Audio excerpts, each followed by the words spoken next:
In 1994, a German archaeologist named Klaus Schmidt walked onto a hilltop in southeastern Turkey and realized he was standing on something that should not exist. Beneath his feet, buried under thousands of years of dirt and debris, was a massive stone temple complex, carved with precision, decorated with elaborate animal reliefs, and built roughly 12,000 years ago. That makes it more than 6,000 years older than Stonehenge and more than 7,000 years older than the Great Pyramid. The people who built it had no metal tools, no writing, no pottery, and as far as anyone can tell, no agriculture. They were hunter-gatherers, and they had just constructed the most ambitious building project in human history. The site is called Gobekli Tepe, which translates roughly to Potbelly Hill in Turkish, a modest name for what may be the most important archaeological discovery of the last century. Before Schmidt's excavation, the hilltop had been dismissed. A survey team in the 1960s noted some broken limestone slabs and assumed they were medieval grave markers. Schmidt saw something different. He recognized the slabs as worked stone, and within weeks of digging, his team uncovered massive T-shaped pillars arranged in circles, some of them standing over 5 meters tall and weighing up to 10 tons. The pillars are not rough or primitive. They are smooth, carefully shaped, and covered in detailed carvings of animals: foxes, lions, scorpions, vultures, wild boar, snakes, and creatures that don't match any known species. Some pillars have human arms and hands carved into their sides, as though the stones themselves represent stylized human figures. The craftsmanship is extraordinary, especially considering the tools available.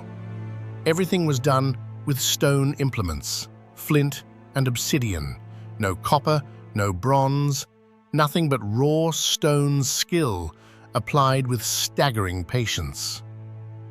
What makes Gobekli Tepe so disruptive is what it implies about the people who built it. The traditional model of human civilization follows a clear sequence. First agriculture, then permanent settlements, then social hierarchy, then religion and monumental construction. Gobekli Tepe breaks that sequence completely. There is no evidence of permanent habitation at the site, no houses, no cooking hearths, no storage pits. The people who carved and erected these pillars appear to have been semi-nomadic hunter-gatherers who traveled to this hilltop specifically to build something sacred and then left.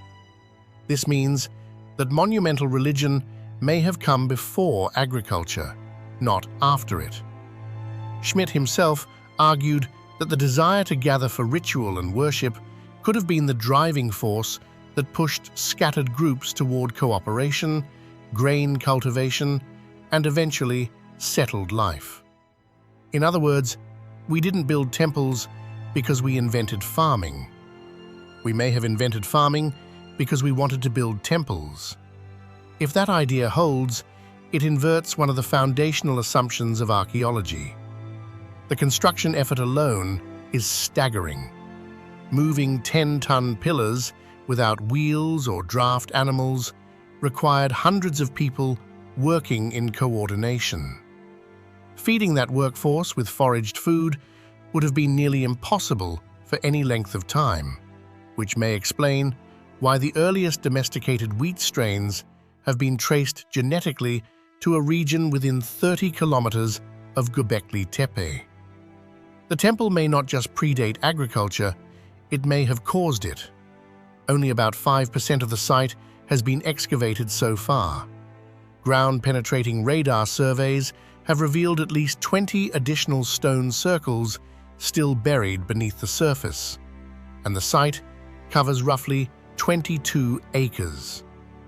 What we've seen is barely the beginning. There are also signs that much of Gobekli Tepe was deliberately buried around 10,000 years ago, roughly 2,000 years after its construction. Someone, or some community, intentionally filled the site with rubble and soil, carefully preserving the pillars underneath. Nobody knows why. The burial is one of the deepest mysteries of the site.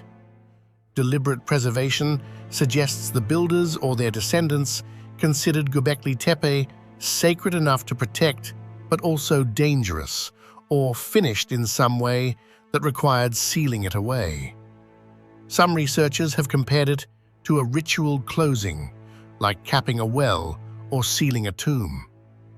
Others suggest shifting religious practices made the old site taboo. Whatever the reason, the burial is what preserved the carvings in such remarkable condition for 12 millennia. Gobekli Tepe does not answer the old questions about how civilization began. It replaces them with harder ones. If hunter-gatherers could organize labor forces of hundreds, develop complex symbolic art, and construct monumental architecture without any of the things we assumed were prerequisites, then what else have we gotten wrong about the deep human past? The site is a reminder that the story of civilization is not a straight line from simple to complex. It is messier, stranger, and far older than anyone expected. We are still digging, and every season the hill reveals something new.